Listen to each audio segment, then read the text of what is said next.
Lo primero, muchísimas gracias por haber secundado esta invitación a escuchar hoy aquí con nosotros a la gran Yoyo Herrero. Allá hemos podido escucharla más veces en Santander, de la mano de Ecologistas en Acción, de Interpueblos, pero para nosotras, para las Asambleas Feministas Abiertas de Cantabria, era importante tenerla para hablar de una cuestión que creemos que es importantísima, que es el corazón del feminismo y también de cómo se forjó esta asamblea. Deciros, para que no sepáis, que las Asambleas Feministas Abiertas de Cantabria comienzan a andar a finales de enero de este año, o sea, a inicios de este año, con motivo de la organización de la huelga feminista aquí en Cantabria.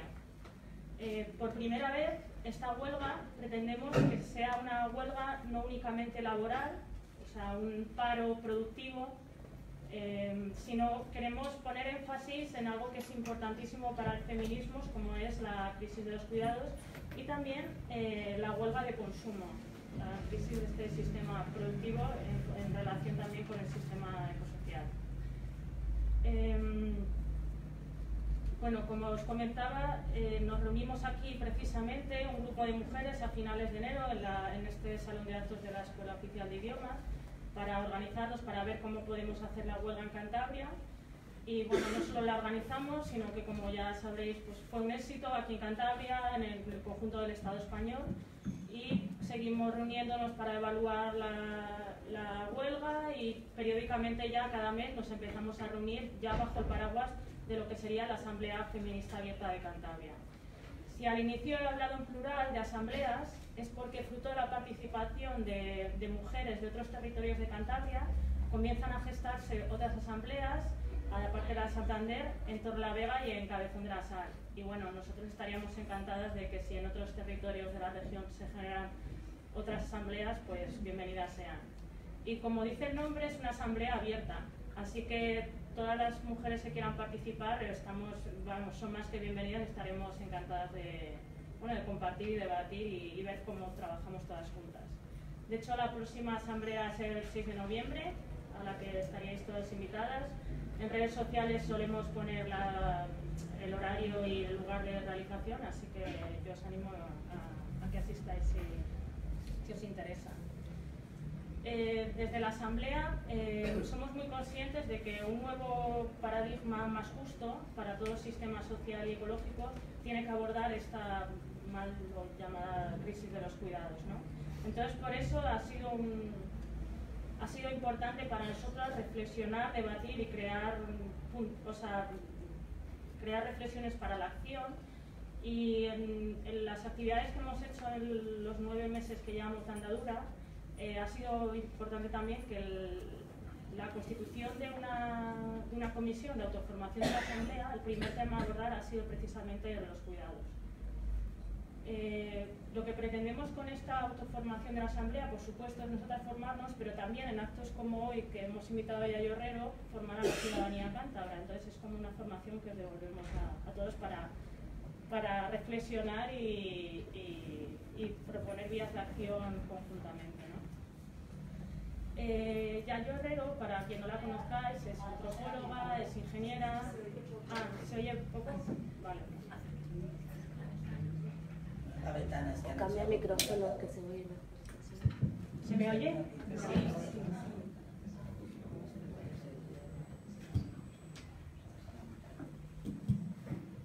¿Se me oye? Sí, con esto mucho mejor. Vale. Yoyo Herrero, para quien no la conozcáis, es antropóloga, es ingeniera, es profesora y es activista feminista, sin que este orden priorice una cosa sobre otra. Su currículum es licenciada en Antropología Social y Cultural, es ingeniera técnica agrícola, es diplomada en Educación Social y posee el diploma de Estudios Avanzados en Ciencias de la Educación. Ha sido coordinadora estatal de Ecologistas en Acción y ha participado en numerosas iniciativas de promoción de los derechos humanos, la ecología social y el feminismo. Actualmente es profesora de la UNED y desde 2012 es directora general de la Fundación Benéfico Social Hogar del Empleado, FUNGE. Allá yo estamos acostumbradas a leerla en diversos medios de comunicación, como el diario.es, el Diario Público, El Salto, La Marea, entre otros. También cuenta con diversos artículos de revistas y colaboraciones con las colectivas sobre la crisis ecosocial, la economía feminista, la economía feminista, el ecofeminismo y la educación ante la crisis global. Si hemos contado con ella es porque consideramos que es una de las mentes más brillantes, no solo a nivel nacional, sino también europeo, que cuenta con una perspectiva global, una perspectiva no solo feminista, sino también de la ecología social, una perspectiva de clase, de socialistas, sindicalistas, y la que no se puede abordar esta crisis global, esta crisis civilizatoria. Las investigaciones de Yayo Herrero se centran en la actual crisis ecológica y de cuidados derivada del modelo de desarrollo y producción capitalista. En este sentido, sostiene que el capitalismo, aunque solo contabilice lo monetario, no puede sostenerse sin todo el trabajo no pagado que se realiza en los hogares, llevado a cabo mayoritariamente por mujeres. Trabajo que se desempeña en una cadena global de cuidados que se transfiere de madres a abuelas y de mujeres con recursos a mujeres migrantes de escasos recursos económicos. Esta forma de entender la economía y la política invisibiliza la relación de codependencia con la naturaleza y de interdependencia con el resto de personas, con las personas. La propuesta de Yayo Herrero apunta a una responsabilidad de los Estados, las empresas y las comunidades en garantizar el derecho al cuidado y a una vida digna para todas las personas a través de servicios públicos y sociocomunitarios. Y como a la que queréis escuchar es a ella, yo ya paso y le paso a ella.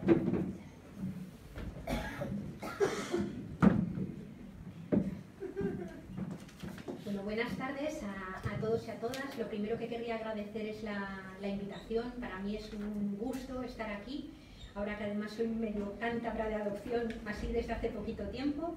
Y de alguna manera, vamos, estoy muy contenta de que me hayáis invitado. O sea, es un gusto poder compartir este espacio con vosotras, ¿no? Quiero agradecer también a Lorea la presentación, en donde cuando te ponen tan bien y dicen tantas cosas, luego te ves con el miedo escénico este de decir, y ahora tienes que decir o hacer algo que esté a la altura de lo que se ha dicho, ¿no? Así que espero más o menos poder responder, ¿no? Bueno, en el rato que vamos a compartir, lo que vamos a hacer va a ser reflexionar sobre este tema que me proponía la Asamblea, que es la crisis de los cuidados, que yo también coincido con lo que ha planteado Lorea, es una cuestión absolutamente crucial, y lo vamos a hacer desde una perspectiva ecofeminista. Y lo vamos a hacer desde una perspectiva ecofeminista porque la crisis de cuidados que estamos viviendo, que estamos atravesando, la tenemos que colocar en el marco de una crisis global que se transforma en una crisis civilizatoria. Yo voy a tratar de ir argumentando todo esto, ¿no? Y el asunto es que salir con bien para las mayorías sociales de esta crisis civilizatoria que atravesamos supone recuperar de forma consciente esas relaciones de codependencia y por tanto asumir algunas características que tiene nuestro planeta, de las que luego hablaremos, y supone también asumir pues, que somos seres interdependientes que tienen que ser cuidados a lo largo de toda su vida y en algunos momentos del ciclo vital, y que esa no es una tarea solo de mujeres, ¿no? Vamos a empezar por el principio, y decía que vivimos una crisis civilizatoria. Podríamos decir en este momento, solemos decir, utilizar como metáfora, aunque quizás no sea tanta metáfora y sea más realidad que metáfora, que estamos viviendo un momento en el que la economía, la cultura y la política, las hegemónicas, podría decirse que le han declarado la guerra a la vida. Es decir, se ha configurado un modo de entender la economía, un modo de entender la política, y ambas dos, política y economía, han configurado una forma de ser personas, una forma de entender las relaciones y el mundo, que podrían decirse que están en contra de las bases materiales que permiten sostener la vida humana. Yo voy a tratar de argumentar el por qué consideramos que estamos en un momento de crisis, para tratar desde ahí, más bien al final de la charla, ir aventurando una serie de caminos, una serie de recorridos que tendríamos que empezar a hacer para salir de esta situación, anunciando que no voy a dar un conjunto de recetas que nos vayan a servir para cambiar las cosas de hoy a mañana. Lo que vamos es a atisbar unos caminos que están por recorrer, que van a necesitar la conformación de mayorías sociales para recorrerlos, y que no se van a recorrer sin conflicto y sin disputa. Cuando digo sin conflicto y sin disputa, no me estoy refiriendo a un conflicto, no querría yo, un conflicto que fuera violento, pero estamos viendo cómo están surgiendo en todo el mundo movimientos que empiezan a hablar de la xenofobia, que empiezan a tener un importante repliegue patriarcal y se construyen contra la mirada emancipadora de las mujeres y también contra las de los pobres. Conseguir de alguna manera conformar mayorías sociales que integren y hagan que quepan en nuestro mundo todas esas personas, sobre todo las más vulnerables, significa pugnar, significa disputar, significa confrontar con un modelo económico, el capitalista, con una política que se ha configurado, digamos, como la que facilita que ese modelo pueda de alguna manera seguir creciendo, y una cultura, porque el capitalismo no es solamente una forma de producir bienes y servicios, también fabrica personas, nos fabrica en nuestro modo de ser, fabrica, digamos, nuestros deseos, nuestros miedos, nuestras inquietudes, y de alguna manera conforma o hace que miremos el mundo desde una perspectiva que le es tremendamente favorable para seguir sosteniéndose. Sobre todo eso es sobre lo que vamos a hablar. Decíamos que se le ha declarado la guerra a la vida y que la economía, la política y la cultura se construyen de espaldas contra esa vida, y conviene, lo adelantaba Lorea, de alguna manera pues preguntarnos sobre cuáles son las bases materiales que decimos que sostienen la vida.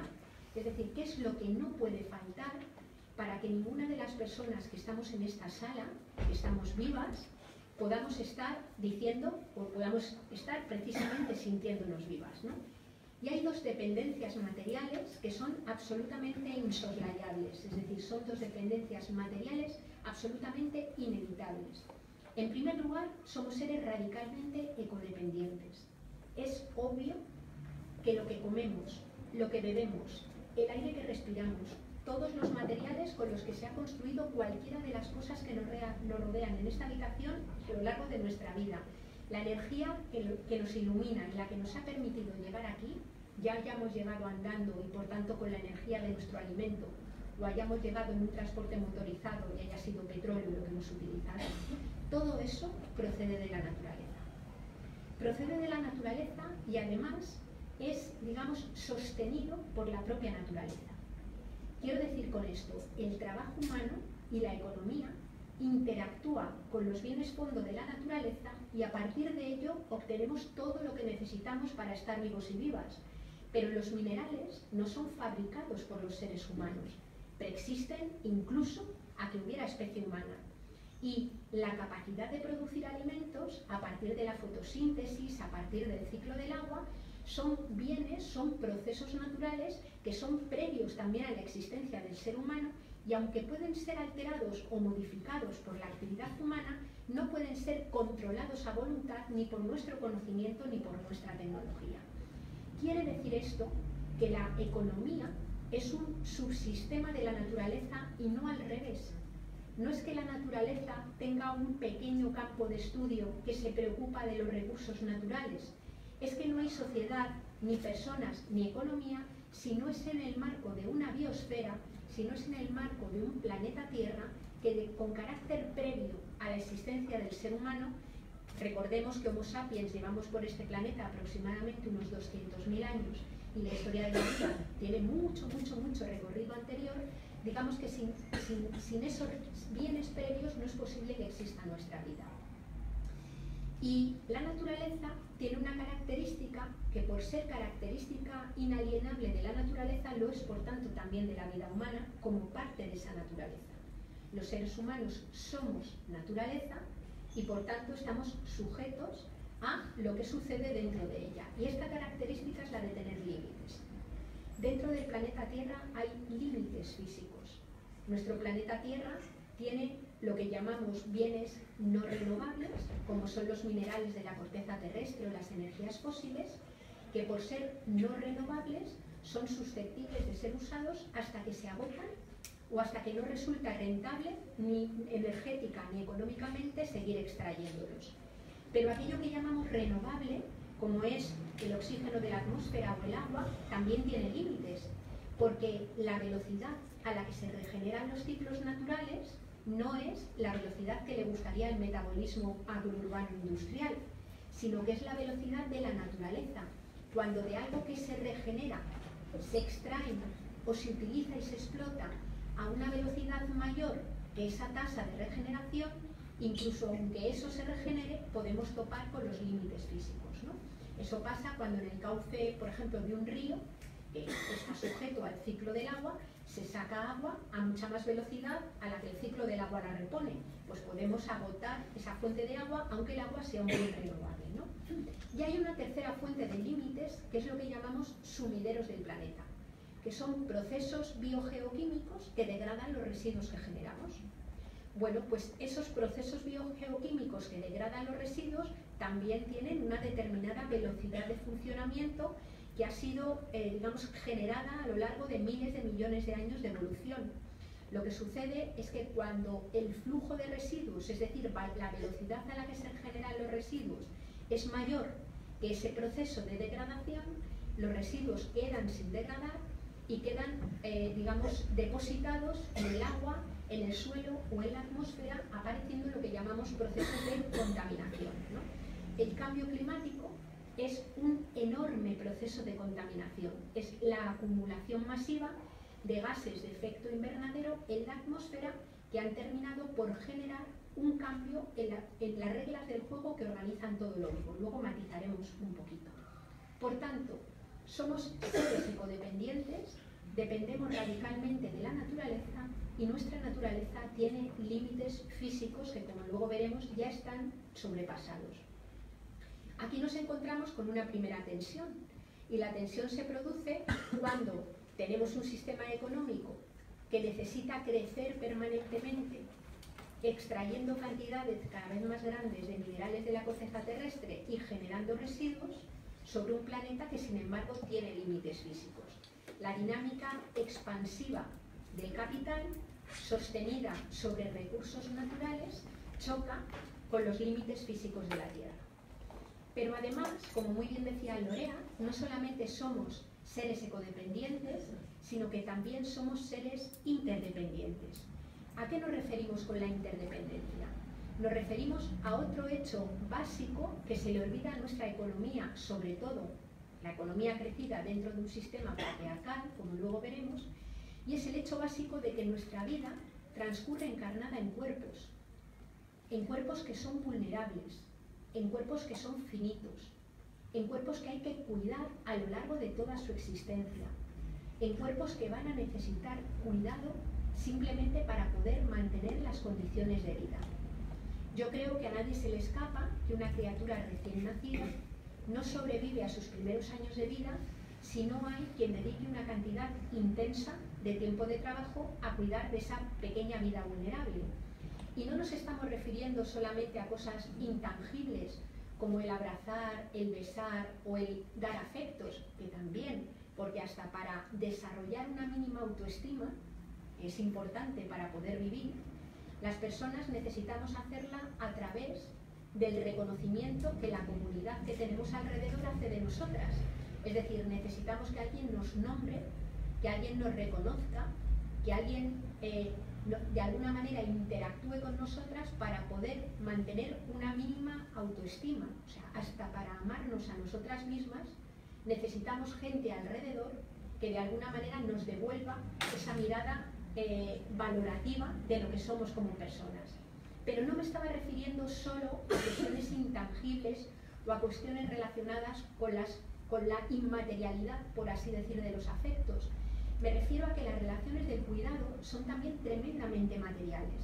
Esa pequeña vida recién nacida necesita ser alimentada, acostada, levantada, aseada, trasladada, horas de trabajo absolutamente material para que ese cuerpo se pueda mantener vivo. Pues eso que sucede en la primera infancia vuelve a suceder en el momento de la vejez. Digamos que vivimos en países, los países más enriquecidos, son países con altas esperanzas de vida. Hay mucha gente que llega a ser muy mayor y llega a ser tan mayor que a veces pasa los últimos años de su vida, bastantes años, en unas condiciones de enorme vulnerabilidad. Hay muchísimas personas mayores que tienen que ser levantadas, acostadas, aseadas, alimentadas, que no pueden sostener una vida que merezca la pena vivirse si no hay otras personas de nuevo alrededor, normalmente de otras generaciones, que vuelvan a dedicar una enorme cantidad de trabajo al mantenimiento de ese cuerpo que vuelve a estar en una fase más vulnerable. Pensemos en los momentos de enfermedad, y no me refiero a enfermedades gravísimas, Una enfermedad de estas que te tiene sin poder moverte durante 3 semanas, una rotura de pierna. Ahí vemos de nuevo cómo hasta para hacer las cosas más básicas volvemos a necesitar de otras personas a nuestro alrededor. O pensemos en la diversidad funcional. Hay personas que nacen con diversidad funcional o con una discapacidad fuerte que necesitan ese acompañamiento a lo largo de toda la existencia. Lo que quiero decir con esto es que todos los seres humanos, a lo largo de nuestra vida, pero sobre todo en algunos momentos del ciclo vital, vamos a necesitar recibir una enorme cantidad de tiempo de trabajo de cuidados simplemente para poder sostener la vida física, para poder sostener materialmente las condiciones de vida que nos permitan, digamos, de alguna manera perdurar, ¿no? Por tanto, el trabajo de cuidados es un trabajo absolutamente fundamental para que puedan existir personas, para que pueda existir sociedad y para que pueda existir civilización. Por eso decimos que es una tarea civilizatoria. Sin trabajo de cuidados no hay posibilidad de reproducción cotidiana y generacional de la vida humana. Pues bien, lo que sucede es que a lo largo de toda la historia y prácticamente en casi todos los lugares, quienes mayoritariamente se han ocupado del cuidado de los cuerpos vulnerables son mujeres. Han sido y somos mujeres, no desde nuestro punto de vista, porque estemos mejor dotadas genéticamente para cuidar de los seres humanos. Si estamos dotadas genéticamente para gestar y parir, es un universal insoslayable, pero creemos que desde que una criatura nace hasta que una criatura muere, hombres, mujeres, personas, instituciones, comunidades, grupos humanos, tienen las potencialidades y añadiríamos las obligaciones de cuidar recíprocamente del mantenimiento de la vida. Porque si nadie puede vivir sin ser cuidado, nadie debería poder tener el derecho a vivir sin cuidar, aunque luego matizaremos que los cuidados se hacen de formas diferentes, ¿no? Bueno, el hecho de que de alguna manera el cuidado sea una cuestión insoslayable y que sea realizado mayoritariamente por mujeres, y si decimos que no es porque estemos mejor dotadas genéticamente para hacerlo, nos hace preguntarnos por qué entonces lo hacemos mayoritariamente mujeres. Y tenemos que ir al reconocimiento de que vivimos en sociedades que tienen una particular división sexual del trabajo. Son sociedades patriarcales en donde la sociedad en su conjunto asigna de forma no libre las tareas del cuidado de los cuerpos mayoritariamente a mujeres, mientras que asigna también de forma no libre otro tipo de tareas, normalmente en el espacio público, a los hombres. Yo me voy a centrar en las tareas que se asignan de forma no libre a las mujeres. Y cuando decimos que es de forma no libre, ¿con qué mecanismos se asignan esas tareas? Pues en primer lugar, con todo el proceso de socialización. Las niñas, desde que nacen, son educadas y socializadas para interiorizar en mayor medida la responsabilidad del trabajo de cuidados. Cuando llegas a los 50 años y empiezas a tener la obligación de cuidar de personas mayores, tu madre o tu padre, que son mayores y tienes hermanos y hermanas, se ve de forma muy clara cómo las mujeres vivimos con mucho más sentimiento de responsabilidad, un sentimiento mayor de culpa, el hecho de no atender o no estar pendiente de esa madre o padre que hay que cuidar, con mayor sentimiento de culpa y mayor responsabilidad que nuestros hermanos varones, ¿no? Y eso es porque hemos sido socializadas desde pequeñitas a interiorizar, digamos, esa obligación del cuidado que hemos ido mamando desde que somos muy pequeñas. Y que vivimos con culpa cuando no lo atendemos, porque nuestro sistema patriarcal tiene también mecanismos simbólicos y materiales de castigo cuando no cumples los roles que tienes que cumplir, ¿no?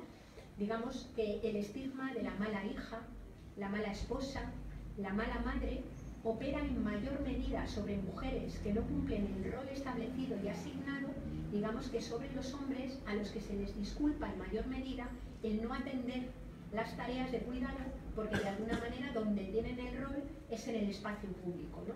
Y no es solamente la cuestión del sentido del deber o la culpa, sino también el propio concepto del amor romántico que ha trabajado tanto el feminismo, ¿no? Pareciera que las mujeres estamos como poseídas por una especie de esencia amorosa que nos llega de no se sabe dónde, que nos impregna, que se apodera de nosotras y nos hace desear con fuerza renunciar a nuestros propios proyectos para poner nuestros tiempos al servicio de los proyectos que tienen otras personas. Esa renuncia a nuestros propios proyectos se basa en muchas ocasiones en esa esencia amorosa, en esa supuesta mayor capacidad de amor que tenemos las mujeres, como si fuera algo que nos viene desde nuestra dotación genética. Y en estos casos es simplemente el miedo.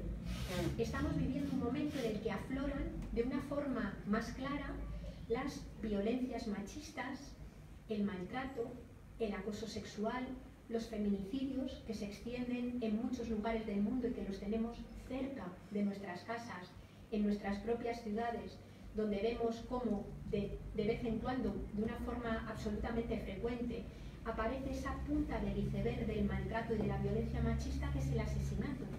Por debajo de esa punta del iceberg que de repente lo visibiliza, hay todo un marco de relaciones desiguales, todo un marco de relaciones con frecuencia violentas, que se basan en esa subordinación que tienen las mujeres por el hecho de serlo, ¿no? Por tanto, el miedo es también un elemento que opera y que fuerza a asumir estas tareas de cuidados, estas tareas de reproducción cotidiana de la vida, en un modelo que sin embargo penaliza, desprecia, oculta y ataca precisamente a las personas que lo hacen. Ahora retomaremos sobre todo esto, ¿no? Bueno, pues si somos ecodependientes y somos sujetos a los límites físicos del planeta, si somos interdependientes y por tanto uno a uno cada ser humano es absolutamente vulnerable y no puede sobrevivir sin el cuidado que se dan, sobre todo en algunos momentos del ciclo vital, podemos concluir que la vida humana no se convierte en una certeza por el hecho de haber nacido. Que una criatura nazca no convierte su vida en una certeza. Esa vida es una posibilidad. Y para que esa posibilidad se transforme en una certeza, hace falta que esa vida se desarrolle en un entorno que garantice todo el trabajo de cuidados y en un entorno que interactúe con la naturaleza para producir todos los bienes y servicios que hacen falta para sostener la vida física. Esto quiere decir que la vida humana no se sostiene sola, hay que sostenerla deliberadamente. Por eso, desde un planteamiento ecofeminista, hablamos de la sostenibilidad de la vida. Frecuentemente, yo que estoy en el movimiento ecologista, hemos escuchado por parte de algunas personas del ecologismo decir que hace falta sostener el planeta. A ver, el planeta se sostiene solito, sin ningún problema. Lo que hay que preocuparse es de ver cómo se va a seguir sosteniendo la vida humana en un planeta que está parcialmente agotado y que está viéndose obligado a innovar, a modificar sus formas de organización. Esas formas de organización a la cual está adaptada nuestra especie. Es decir, el reto que tenemos por delante es cómo vamos a poder seguir sosteniendo la vida humana con criterios de justicia, es decir, no sosteniendo solamente algunas vidas humanas a costa de que cada vez más gente esté quedando en los márgenes del empobrecimiento, de la precariedad, de la expulsión o incluso vayan siendo expulsados de la propia vida, ¿no? Por tanto, cuando hablamos del enfoque de los cuidados, estamos hablando de poner en el centro esa vida, de situar economías, políticas y culturas que se organicen y tengan como prioridad el sostenimiento de la propia vida, ¿no?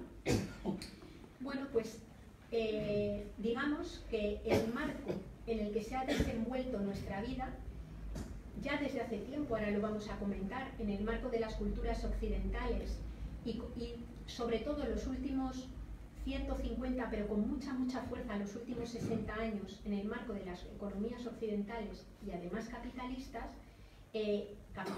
abro paréntesis, incluyendo dentro del modo de producción capitalista aquellos países que se organizaron dentro de lo que se llamó el socialismo real, utilizando el mismo modo de producción que pretendía repartir las cosas de diferente manera y que resultó ser tan dañino con la naturaleza como el propio capitalismo del que estamos hablando, ¿no? Luego podemos retomar si queréis. Cierro paréntesis Bueno, pues entonces tenemos que plantearnos que es precisamente en estas últimas décadas cuando nos hemos encontrado con un modelo que directamente, de una forma aceleradísima y de una forma veloz, ha confrontado con esas bases materiales y ha terminado generando esta crisis civilizatoria.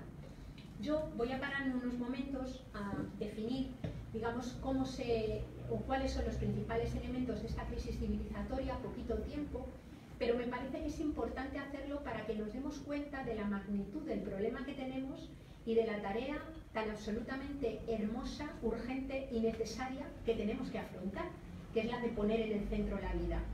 Y ya advierto que mirar la realidad material del momento que estamos viviendo, mirar el momento que estamos viviendo desde la perspectiva de la crisis civilizatoria, en realidad es hacer un pequeño ejercicio de amargura que no gusta hacer, pero que es imprescindible hacer si queremos ser capaces de poner encima de la mesa soluciones que vayan a la raíz de los problemas.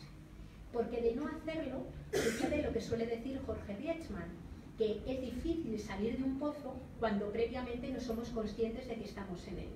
Y podemos articular o poner encima de la mesa, digamos, soluciones que ahondan aún más los problemas y que hacen más difícil, digamos, las salidas en condiciones dignas para las mayorías sociales.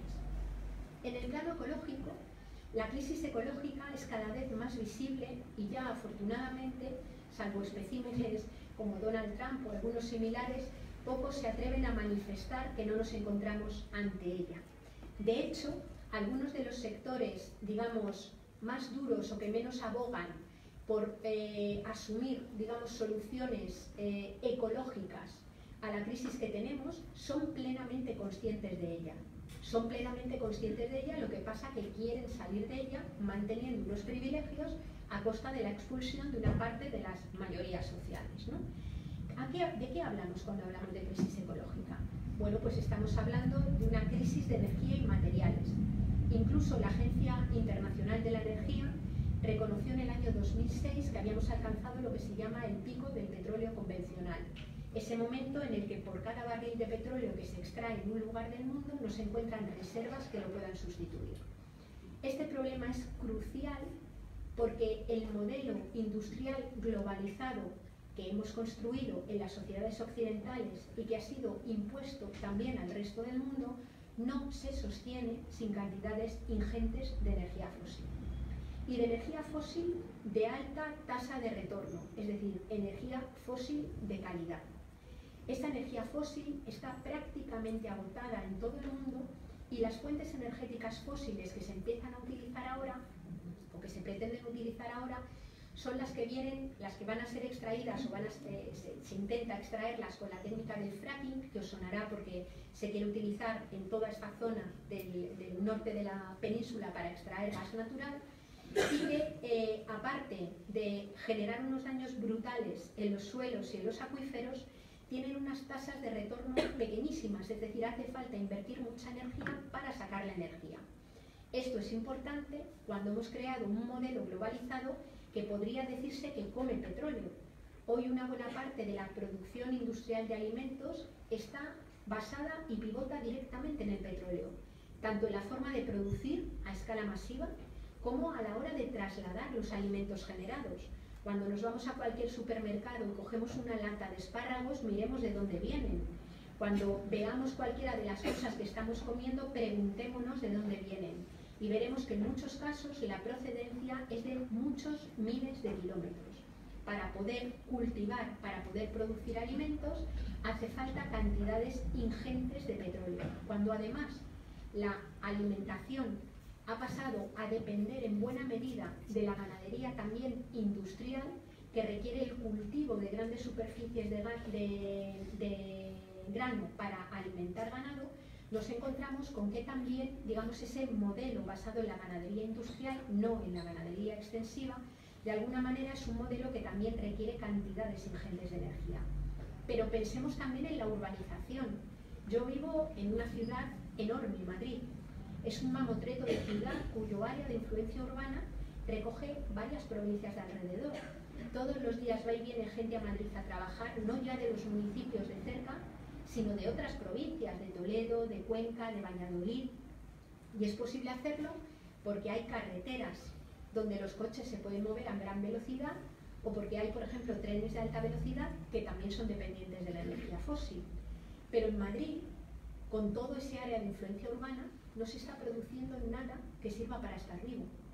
El alimento, el agua, absolutamente todo lo que necesitamos para mantener la existencia física, las salidas de las cantidades ingentes de residuos que generamos, son dependientes del transporte motorizado. Una, digamos, merma o un encarecimiento brutal de ese transporte motorizado hace inviables las grandes ciudades. Y hoy, de los más de 7.200 millones de personas que habitamos este planeta, más de la mitad, más del 50%, viven hacinados en grandes ciudades.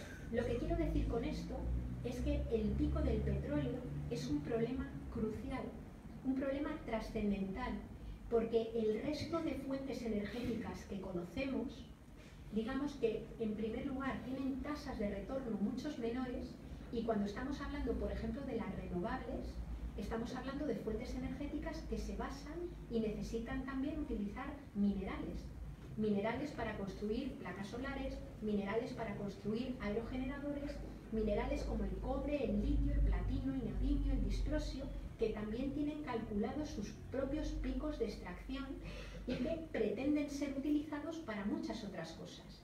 Cuando hablamos de la necesidad, que es absolutamente necesario, de transitar a un modelo basado en renovables, y nos damos cuenta de que la industria quiere además transformar todo el parque de coche motorizado en coche eléctrico, y además nos dicen que se va a profundizar la digitalización de la economía y que además vamos camino de una cuarta revolución industrial donde los robots lo van a hacer todo. Claro, todos esos robots, toda esa economía digital, todos esos coches eléctricos requieren minerales para ser fabricados, no se fabrican del aire. Y el hecho es que cuando una mira las reservas declaradas que hay, que dice la comunidad científica que hay, y todo lo que se quiere hacer con ello, las cuentas no dan. O más bien, no dan para satisfacer las necesidades de las mayorías sociales. Dan para satisfacer las necesidades de unos pocos. Por eso nos estamos encontrando con estos proyectos políticos que cada vez más blindan los intereses de unos sectores privilegiados y van dejando paulatinamente fuera a otros sectores, ¿no? El Foro de Davos, que como sabemos es una reunión en donde, digamos, ponen en común todos sus intereses, digamos, los grandes sectores del poder económico, pero los grandes, no los medianos, los grandes, ¿no? El Foro de Davos en su última reunión abordó todas estas cuestiones. Abordó la cuestión de la energía, del agotamiento de la energía, abordó la cuestión del declive de los minerales, abordó la cuestión del cambio climático como el problema central de nuestro tiempo, y el Foro de Davos hablaba también y hacía mención a los estudios que están haciendo la OTAN, el Ejército de Francia, el Ejército de Estados Unidos, en donde el estudio de todos estos estamentos militares vienen a plantear que este declive de la energía, que este cambio climático se convierte en un verdadero multiplicador de las amenazas, y se postulan ellos mismos, los ejércitos, como los verdaderos especialistas del caos, es decir, quienes van a estar preparados al servicio de los intereses dominantes para gestionar lo que se pueda producir. Hablan en concreto de las migraciones masivas, o hablan en concreto de las revueltas o tensiones sociales que se puedan producir en los países cuando la gente más vulnerable o más empobrecida se va quedando pues, en una situación más precaria, ¿no? Claro, lo que sorprende es que el Foro de Davos y los ejércitos estén haciendo esto y los partidos políticos y las organizaciones emancipadoras de las izquierdas estén a por uvas. O sea, es impresionante. A mí, vamos, no es que me parece impresionante, es que me parece absolutamente indignante e irresponsable que en este momento no forme parte del cuerpo central de la agenda y que estemos teniendo todavía el problema de afrontar muchos de estos procesos, ¿no? Y que no formen parte, digamos, de las preocupaciones centrales. Esta crisis ecológica tiene mucho que ver con la profundización de las desigualdades en todos los ejes de dominación. Hablamos de profundización en el eje de desigualdades en términos de clase, en términos de procedencia, y retomaremos luego por su importancia en términos de género. ¿Por qué decimos en términos de clase? Pues porque se están profundizando las desigualdades de una forma brutal entre sectores enriquecidos y sectores empobrecidos. Siempre lo habíamos tenido claro cuando hablábamos de las relaciones norte-sur, norte global, sur global. Es verdad que lo teníamos claro pensando sobre todo en la renta per cápita o pensando en los valores monetarios. Si pensamos en cuestiones territoriales, esa tensión es también clarísima. Si toda la población del planeta viviera ahora mismo materialmente, me estoy refiriendo en cuanto a uso de tierra, materiales y energía, como la media de una persona del Estado español, nos harían falta aproximadamente 3 planetas, casi 3 planetas. Como la media de una persona danesa, nos harían falta 5. Como la media de una persona de Estados Unidos, 6. Como la media de una persona de Kuwait, 12 planetas. Y tenemos uno y parcialmente agotado. Luego, es obvio que para que haya sectores que viven como si hubieran los recursos de 5 planetas, tiene que haber una extracción, tiene que haber un despojo de todos esos recursos de otros territorios donde las personas que viven en ellos se quedan sin él, ¿no? Voy a ser muy provocadora. Si miramos la realidad material de nuestro modelo económico en este momento, yo diría que es puro fascismo. Y diría que es puro fascismo, creo que lo diría rigurosamente. Cuando, de hecho, es Boaventura Sousa Santos quien suele utilizar más el término fascismo territorial. Cuando Hitler teorizaba en el Tercer Reich la invasión de otros países, decía la raza aria es superior y su superioridad la legitima para invadir otros países y exterminar a las personas que viven en ellos, porque por ser superior requiere un mayor espacio vital. Pues bien, dejemos hablar de espacio vital y hablemos de huella ecológica. Y lo que sucede es que el sostenimiento de las formas de vida materiales de algunos sectores de privilegio, a través de reglas como las de la OMC, el Fondo Monetario Internacional, como las leyes que se encarga de imponer la Unión Europea, como las que de alguna manera se están poniendo en todos esos organismos supranacionales, lo que hacen es legitimar que por la vía de la guerra y por la vía del capital muchos otros territorios sean invadidos y su gente expulsada. La mal llamada crisis de refugiados es una muestra de ese proceso.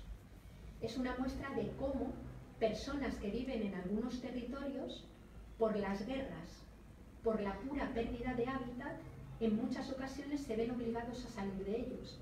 En Siria hay una guerra que tiene mucho que ver con el acaparamiento de recursos energéticos y hay un proceso de expulsión de la gente del campo a las ciudades porque el cambio climático ha agravado las sequías habituales y ha dejado sin hábitat, sin posibilidad de vida a las personas que vivían allí. Esas personas salen a otros países, normalmente a los países de alrededor, y unas pocas, las más privilegiadas paradójicamente, emprenden el viaje a través del Mediterráneo.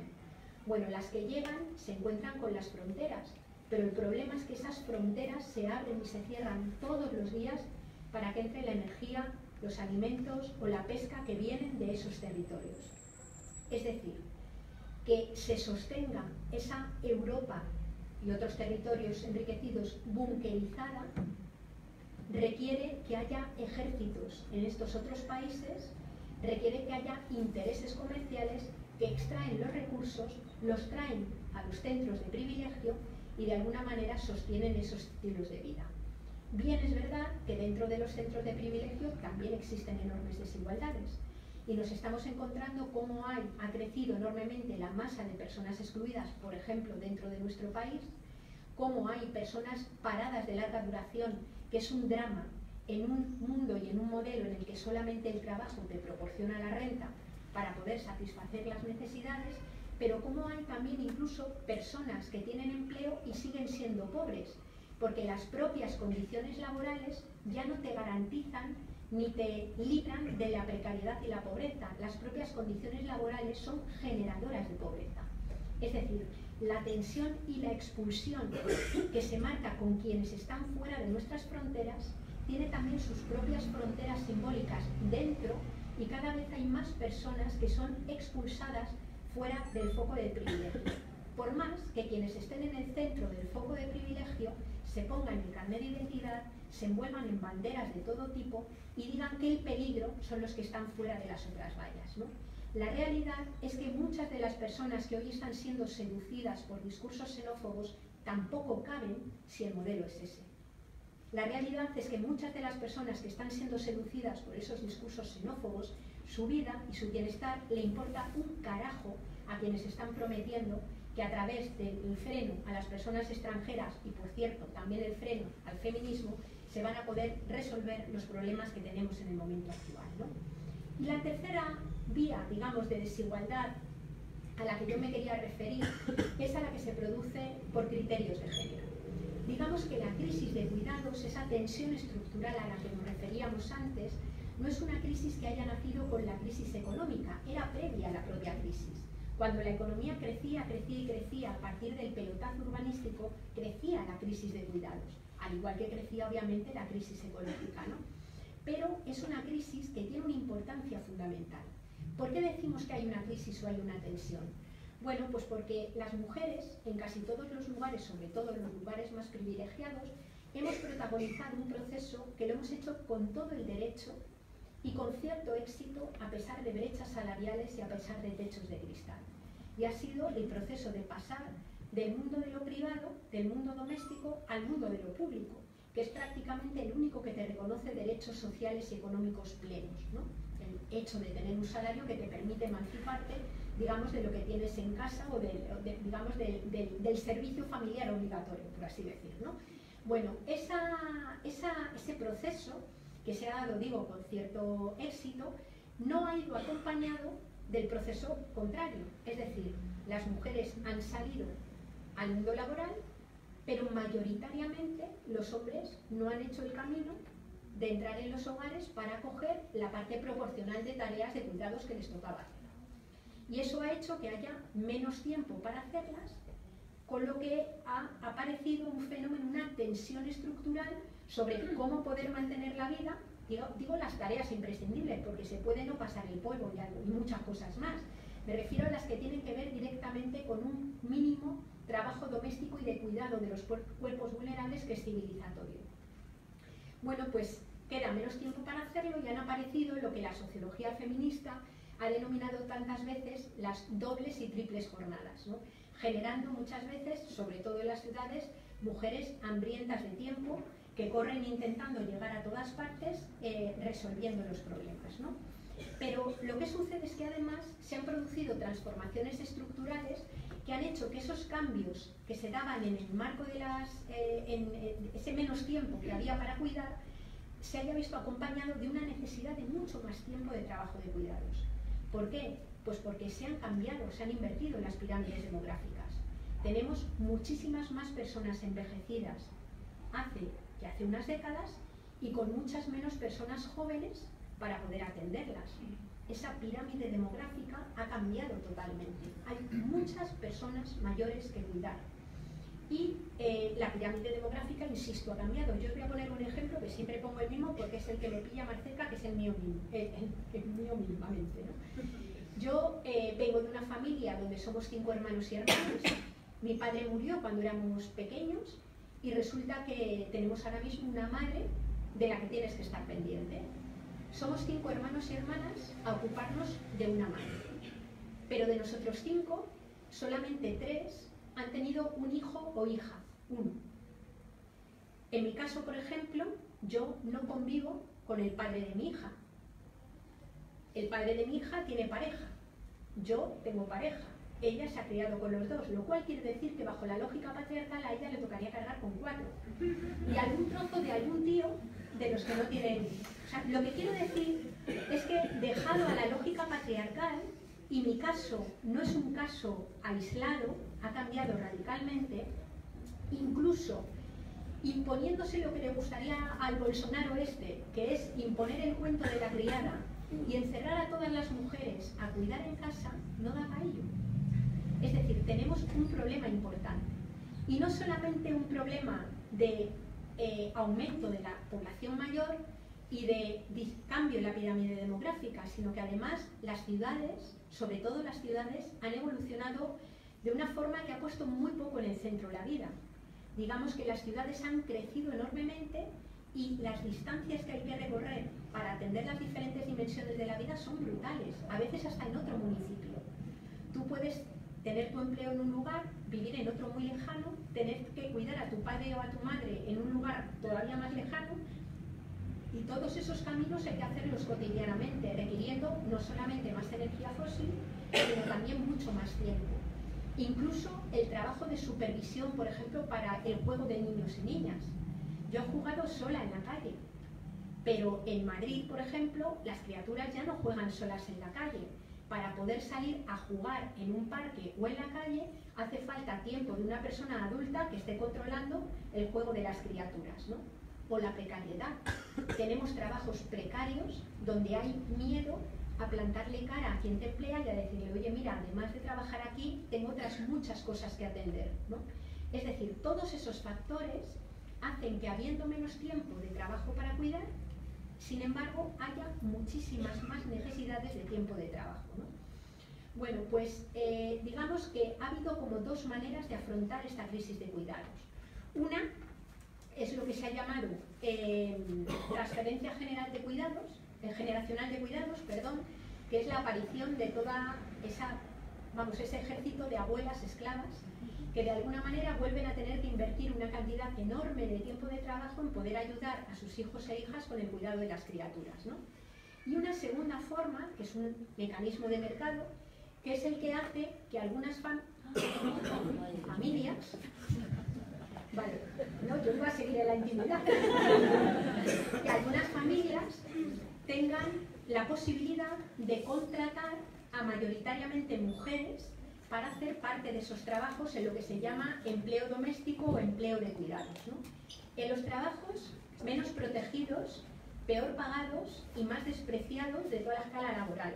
Es decir, son trabajos que se considera que puede hacer cualquiera, y habréis oído muchas veces que para limpiar culos o que para fregar vale cualquiera, despreciando la complejidad de tareas que hay que hacer cuando se cuida, sobre todo cuando se está cuidando personas en el momento, digamos, último de la vida, donde hay que supervisar medicaciones, a veces poner sondas, atender a personas que muchas veces no quieren ni comer ni dejarse lavar, atender a personas que además del desgaste físico, porque hay que mover kilos levantando y bajando, tiene también un enorme desgaste, digamos, emocional. Si alguna de las personas que estáis aquí habéis tenido que atender y cuidar directamente a una persona con Alzheimer o demencia senil, sabéis muy bien de qué es de lo que estamos hablando, ¿no?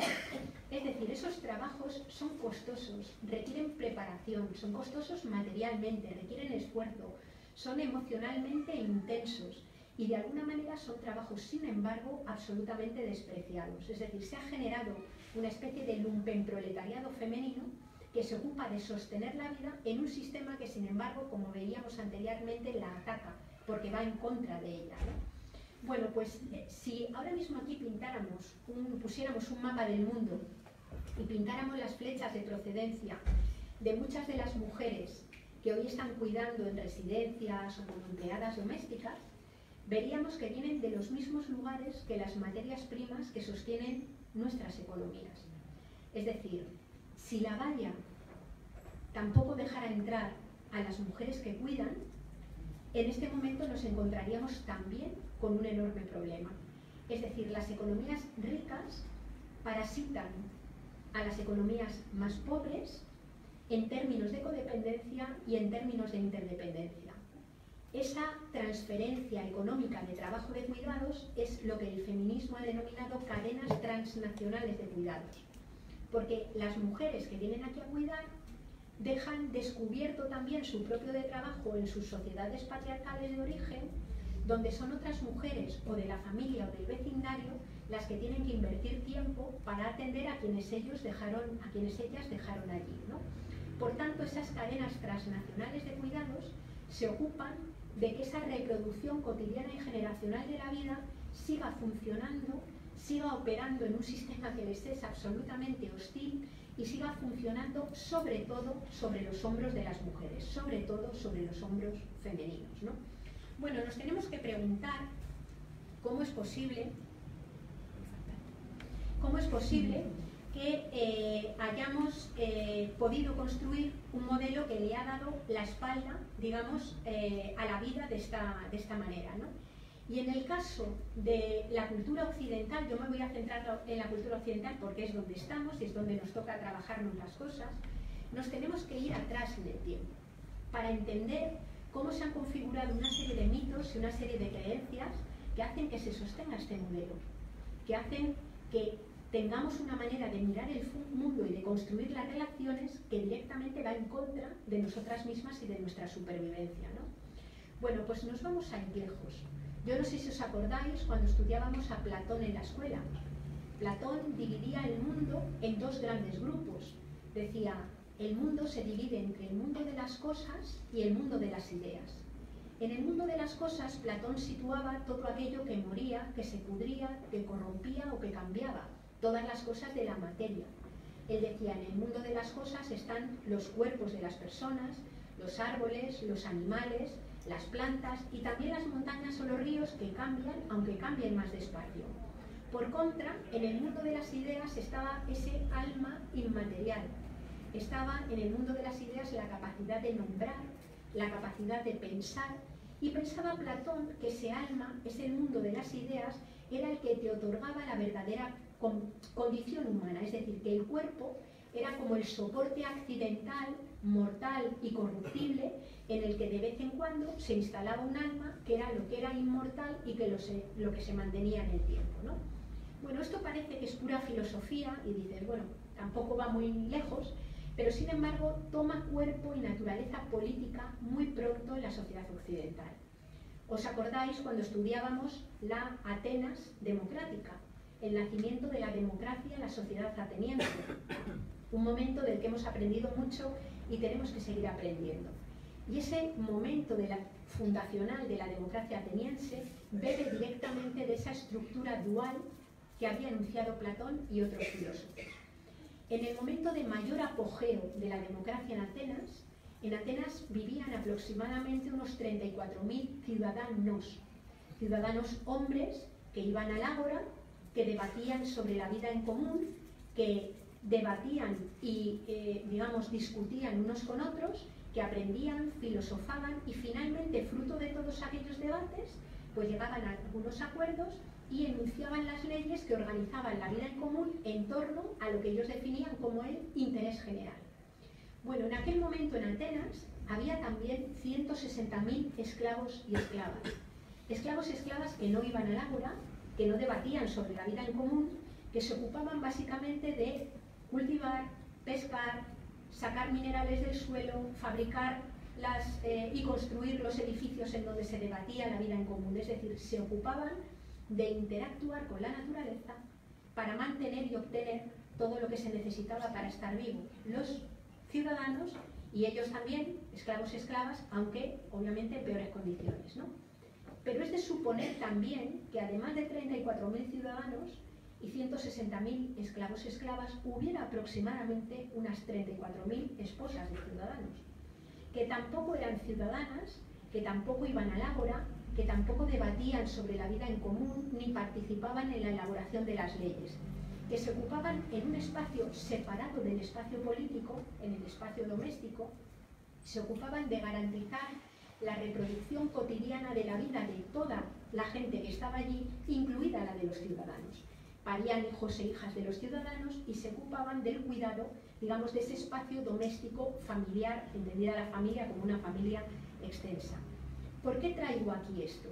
Porque el sujeto político que se conforma ya en aquel momento, que cristaliza a lo largo de toda la historia en Occidente, que se convierte en el sujeto político protagonista de la Ilustración y protagonista del momento actual, es un sujeto político que nace desarraigado y descorporeizado. Es un sujeto político que se desgaja de la obligación de cuidar y de la experiencia de interactuar con la naturaleza en sus límites, y lo que hace es debatir y organizar las leyes en torno a un interés general que no ha considerado ni la vulnerabilidad de los cuerpos, ni la necesidad de cuidado, ni los límites físicos que tiene el planeta con los que hay que inevitablemente bregar. Es un sujeto político abstracto, desconectado de las vidas cotidianas, que establece las leyes y organiza la vida en común sin tener ningún tipo de experiencia de lo que cuesta sostener la vida en el enfoque que hacíamos al principio, ¿no? Bueno, es obvio que muy pocas personas pueden vivir como si no tuvieran cuerpo y como si no hubiera nadie de quien ocuparse, incluso sin ocuparse de ellas mismas, porque hasta su alimentación o el aseo de su ropa recae en otra gente. Pero el problema que tenemos es que ese se ha erigido como si fuera el sujeto universal. Las leyes, la economía, están organizadas como si ese fuéramos todas las personas. Y para que ese sujeto sea el universal, sigue haciendo falta que en otros espacios subordinados, escondidos e invisibilizados haya territorios, haya personas, haya sujetos, haya otras especies que sean las que se ocupan de mantener esas condiciones básicas de vida independientemente de lo que pasa en el espacio público. Por eso, el modelo que nace, el modelo patriarcal, es un modelo cuya esencia es haber albergado la fantasía de poder ser individual, de poder mantenerte separado de la tierra, separado y desresponsabilizado de los cuerpos de otras personas e incluso desresponsabilizado del cuerpo tuyo, porque hay otros sujetos que en esa situación de subalternidad y de inferioridad se ocupan de sostener la vida. Por eso decimos que la sociedad patriarcal occidental aprende a mirar a la naturaleza y a los cuerpos desde la exterioridad, como si no fuera con ellos, desde la superioridad, dándole mayor valor a sus propias vidas, y desde la instrumentalidad, es decir, utilizando todas esas vidas al servicio de lo que se considera superior, de lo que se considera prioritario, que ese sujeto abstracto, ¿no? Bueno, esa forma de organizar la política toma cuerpo también en la economía de una forma tremenda, es decir, aterriza en el modelo económico actual de una forma brutal, estableciendo también nociones abstractas de lo que se llama el homo economicus, ese sujeto que concurre cada día a los mercados a luchar y a pelear con otros, a competir con otros en su propio beneficio, articulando la especie, una idea, como dice Amaya Pérez Orozco, de que un trabajador, me refiero a quien tiene empleo, es una especie de champiñón que brota cada día en su puesto de trabajo, como si nadie lo hubiera parido, como si nadie lo hubiera cuidado y como si nadie reprodujera cada día cuando sale cansado, digamos, su vida para que al día siguiente pueda volver al puesto de trabajo. Ese homo economicus desgajado de todo no existe. Para que pueda existir economía hace falta radicalmente todo ese trabajo reproductivo que se realiza en una esfera invisible. ¿Y por qué es invisible lo reproductivo dentro de la esfera económica? Porque nuestra economía ha reducido el concepto de valor al concepto de precio. Dentro de nuestro modelo económico se considera que solamente tiene valor aquello a lo que se le puede asignar un número monetario. Problemas miles tiene esto. ¿Cuánto vale el ciclo del agua? ¿Cuánto vale la capa de ozono? ¿Cuánto vale la fotosíntesis? ¿Cuánto vale la posibilidad de vivir una vejez que merezca la pena vivirse? ¿Cuánto vale lo que hacen las llamadas amas de casa, estando disponibles 24 horas al día, 365 días al año, dentro de sus casas durante 50 años? Todo eso, que no tiene reflejo en las cuentas económicas, no tiene valor dentro de nuestro sistema económico. Y como no tiene valor, ni es mirado ni es considerado. Y claro, con este concepto de valor hemos acuñado un concepto de producción que es absolutamente nefasto. Si solamente tiene valor aquello a lo que se le puede poner precio, llamamos producción solo a lo que se hace en la esfera mercantil que hace crecer la economía. Llamamos producción solo a aquello que se hace en el espacio económico, llamado económico, porque los hogares también son lugares de producción económica, aquel espacio llamado económico en el que ese trabajo hace crecer la economía.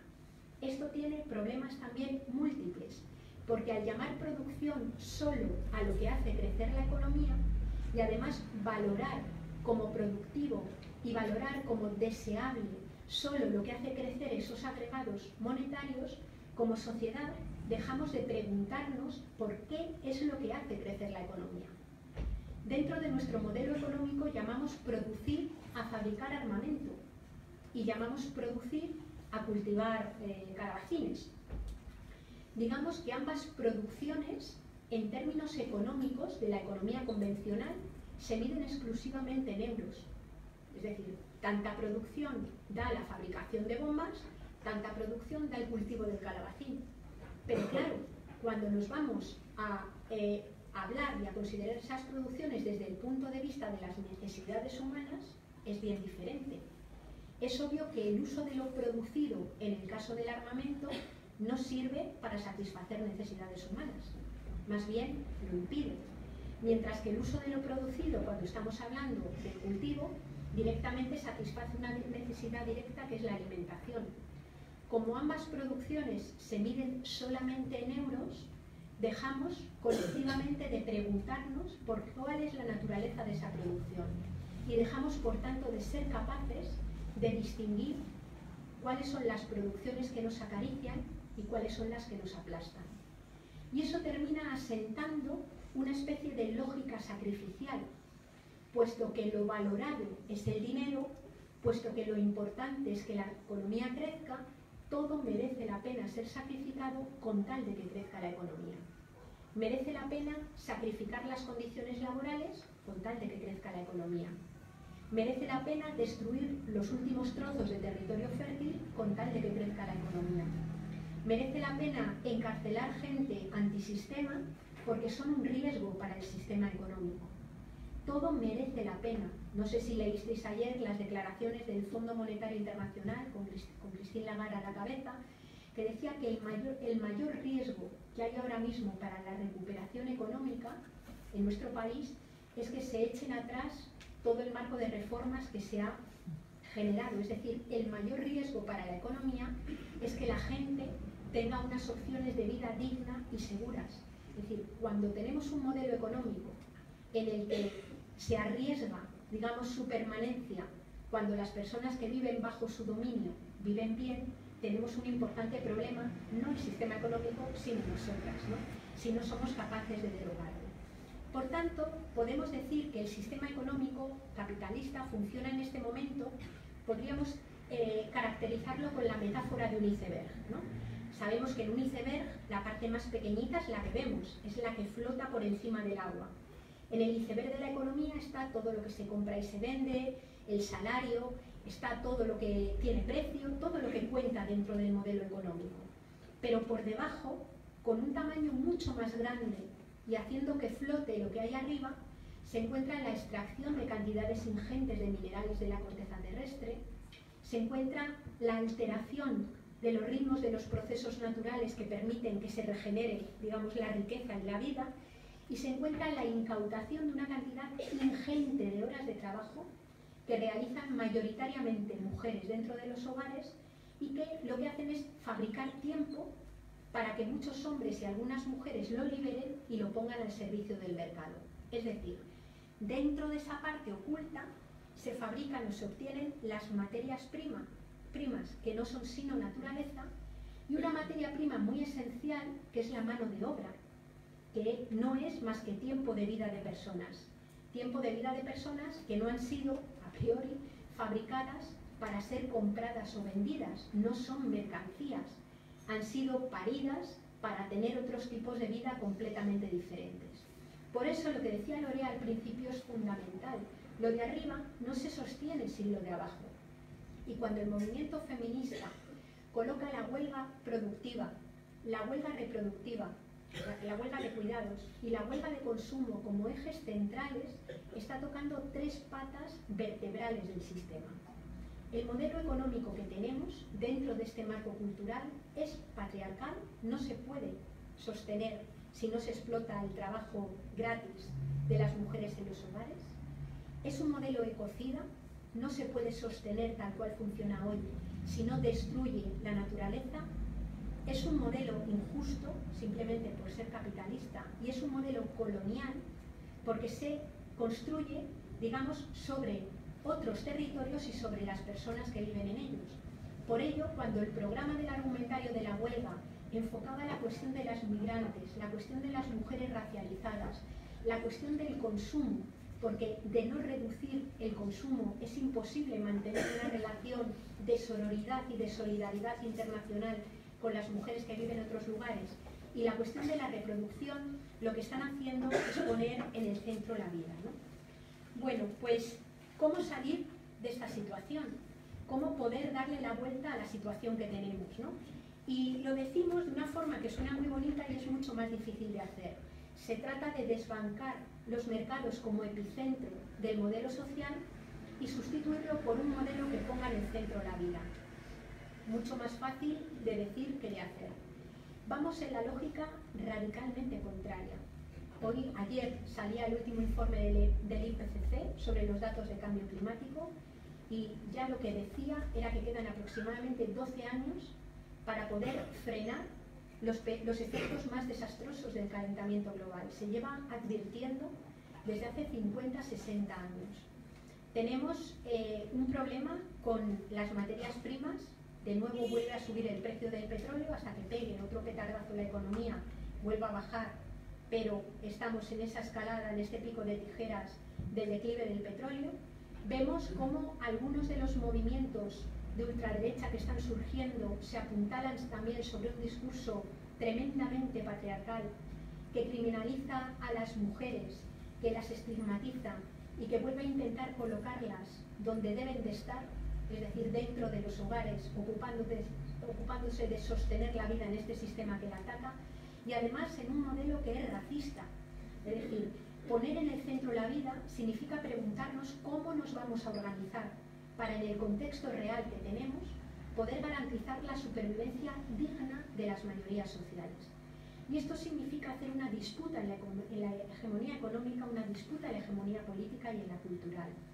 En la económica no me voy a entretener mucho. Os voy a decir por qué.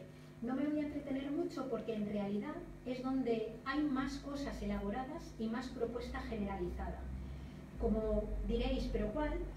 Os voy a decir que hay un libro que se llama La Gran Encrucijada, que está colgado en internet, en abierto, donde hicimos un grupo de personas el esfuerzo de hacer toda una batería de propuestas en casi todos los ámbitos de la economía, agricultura, transporte, el modelo de ciudad, en industria, para ver cómo podría darse la vuelta en el modelo energético, para ver cómo se podría dar la vuelta. Es decir, no es cierto que no haya alternativa. Es verdad que no hay una hoja de ruta diseñada, pero hay camino para poder hacerlo. Además, no solamente es eso en lo institucional, sino que está creciendo con muchísima fuerza todo lo que llamamos las iniciativas de economía social y solidaria, que de forma minoritaria y sin casi apoyo institucional están componiendo toda otra manera de organizar la economía, a partir de empresas de trabajo asociado, a partir de cooperativas, por ejemplo, energéticas como son Energía, a partir de entidades que trabajan en torno a las finanzas éticas y que hacen una banca alternativa, a través de medios de comunicación alternativos que cuentan las cosas de otra manera. Entre esa autoorganización y esa posibilidad de transformar lo estructural, tenemos camino para poder recorrer. No es cierto que no haya alternativa. Por tanto, el campo de trabajo lo tenemos en la disputa de la hegemonía política, y yo no me refiero solamente a lo de asaltar las instituciones. Ojo, a mí no me da igual quién gobierne, me parece importantísimo que gobierne gente decente y que tenga estas cosas claras. Pero lo que hemos visto con las llegadas de algunas personas próximas a las instituciones es que la institución no es neoliberal solo porque haya neoliberales que gobiernen, sino que la propia institución tiene procedimientos, tiene formas organizativas y tiene una serie de límites que es necesario cambiar y que para cambiarlos requieren desobediencia institucional. Desobediencia institucional que es imposible hacer si no hay mayorías organizadas en la calle que quieran y deseen estos cambios y que presionen para que se hagan. Por tanto, para mí la disputa de la hegemonía política está en el movimiento feminista, en el movimiento ecologista, en las asociaciones de padres y madres de alumnos, en los grupos de personas que se reúnen con las motivaciones más extrañas. La clave en este momento para mí es no estar sola, estar articulada en algún lugar y tener una enorme generosidad para poder articularse con otras. Yo creo que un problema que tenemos ahora mismo, en mi opinión, es que tenemos unos egos en la política y en los movimientos sociales, unos egos mayoritariamente patriarcales que son para hacérselos ver, y que necesitan ser completamente transformados porque en este momento están generando unos problemas verdaderamente enormes, ¿no?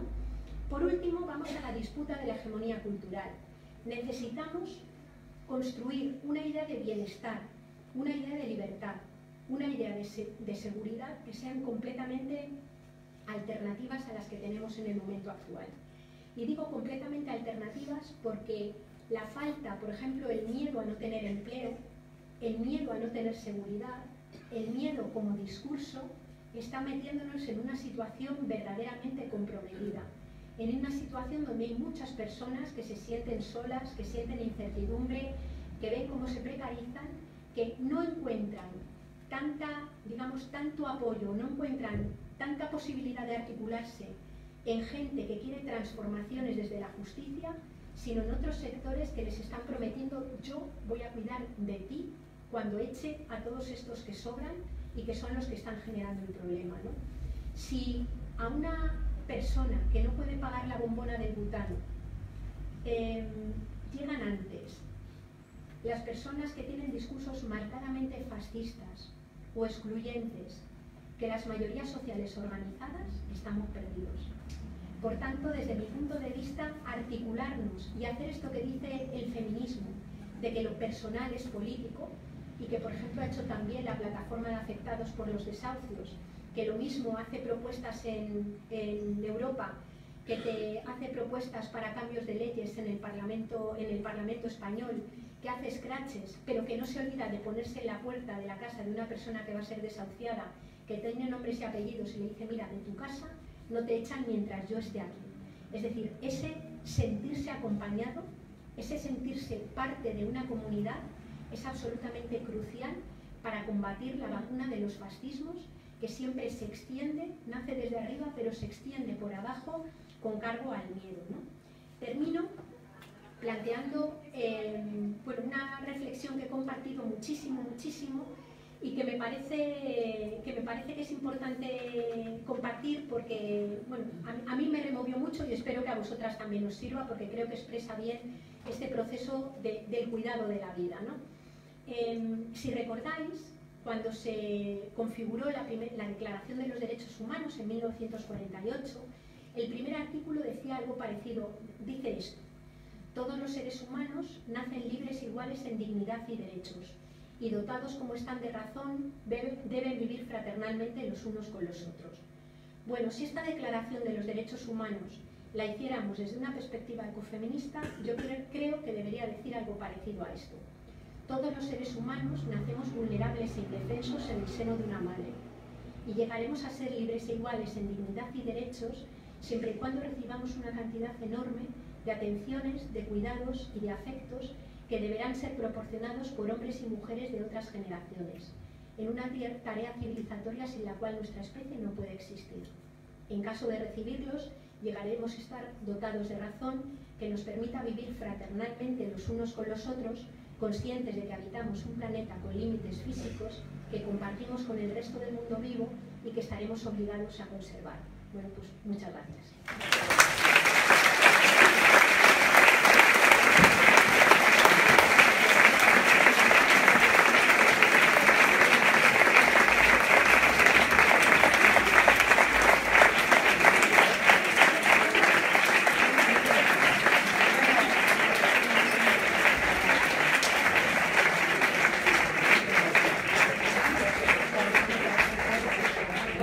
Gracias, Yayo, ha sido un placer. Creo que se os veía en la cara disfrutar a todas y a todos. Bueno, después de una vez planteada toda esta problemática alrededor de la crisis de los cuidados, queríamos abrir el debate para, de manera colectiva, empezar a trabajar en torno a las estrategias para la visibilización de los cuidados, la visibilización y la revalorización del trabajo reproductivo.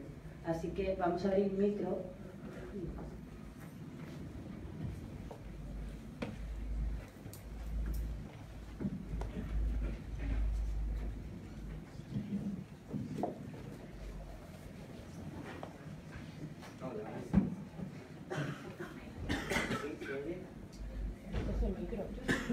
Coge el micro para las de atrás. Hola. Sí. Bueno, mí me parece que dentro de los cuidados, viendo que la familia es una sucursal del patriarcado y todo esto, sacar los cuidados de la familia parece una cosa interesante y a demandar ya. Por otro lado, dotar de derechos laborales a las personas que hacen esos cuidados de manera retribuida y que están todavía, pues también me parece muy de demandar y ya una cosa clara. Pero toda esa cadena transnacional de mujeres, de tal, ¿se podría romper en algún eslabón? No sé, las migrantes, trabajadoras domésticas, internas, serán, eso parece que va a seguir por los siglos de los siglos. Me da a mí la impresión, no sé cómo romper eso.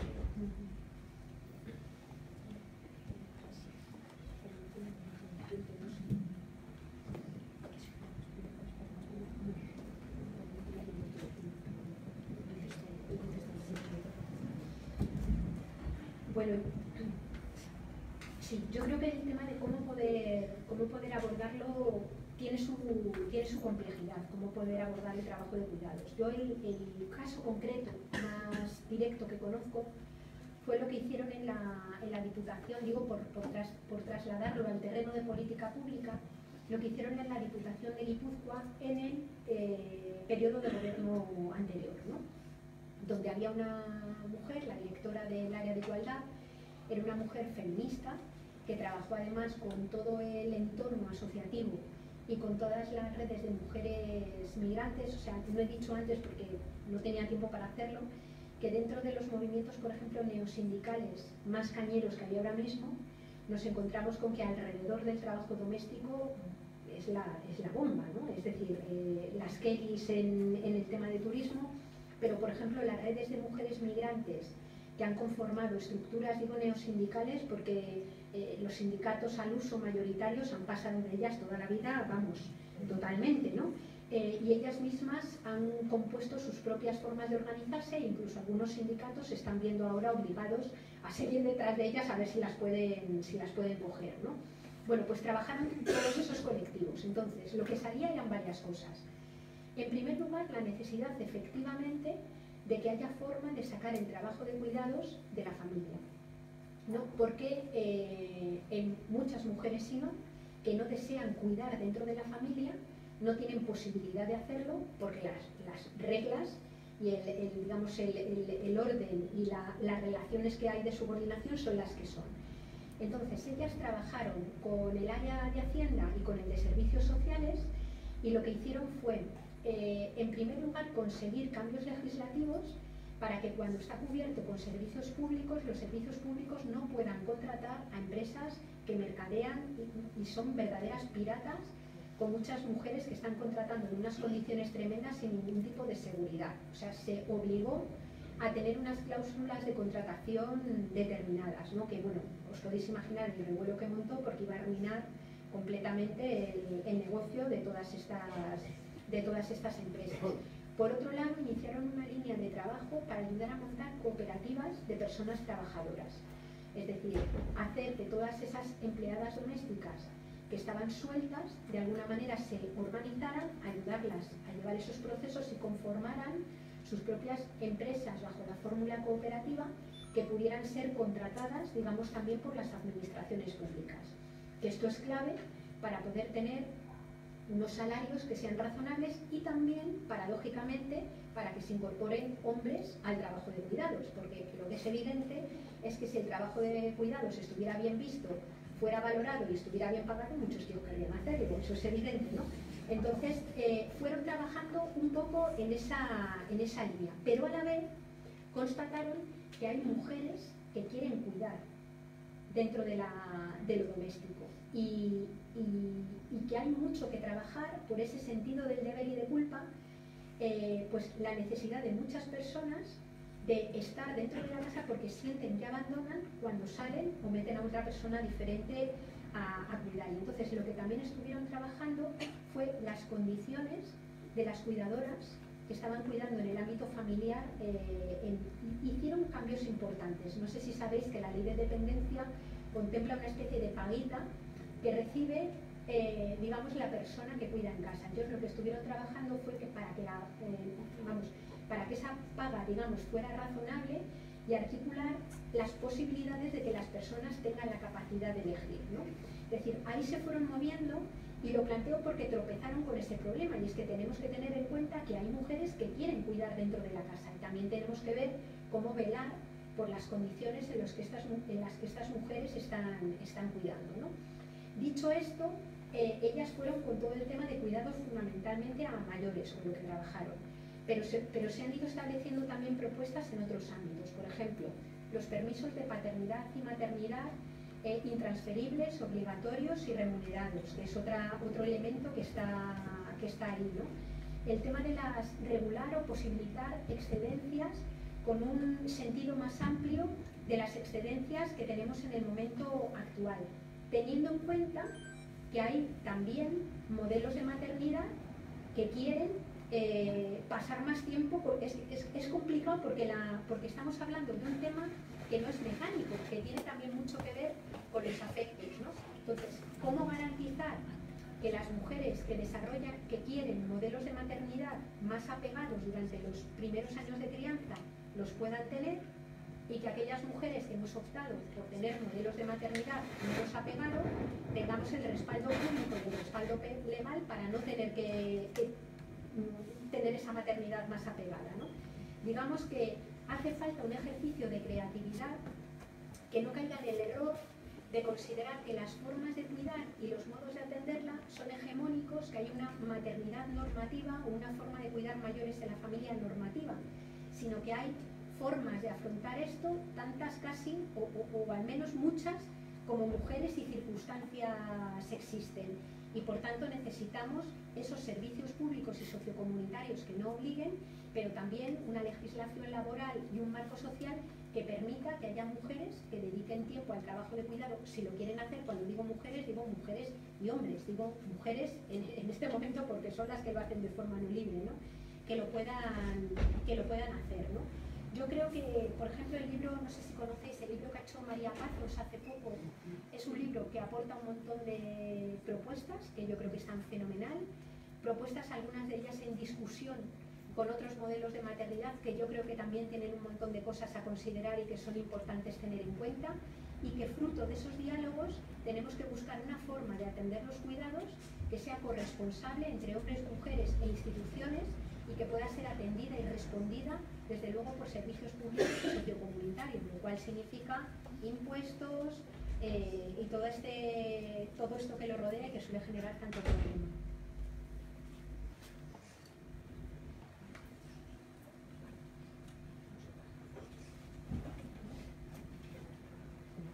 ¿Alguna pregunta más?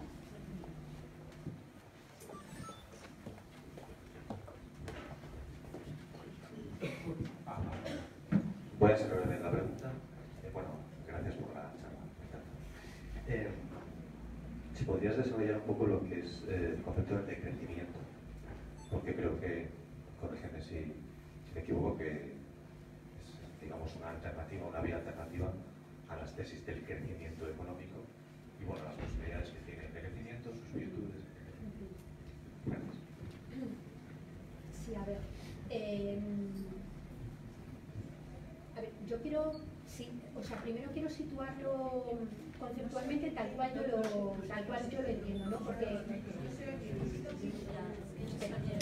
lo voy a coger. Lo cojo. ¿Así mejor? Sí. Ya está. Me lo pongo aquí. ¿Se oye bien? Vale.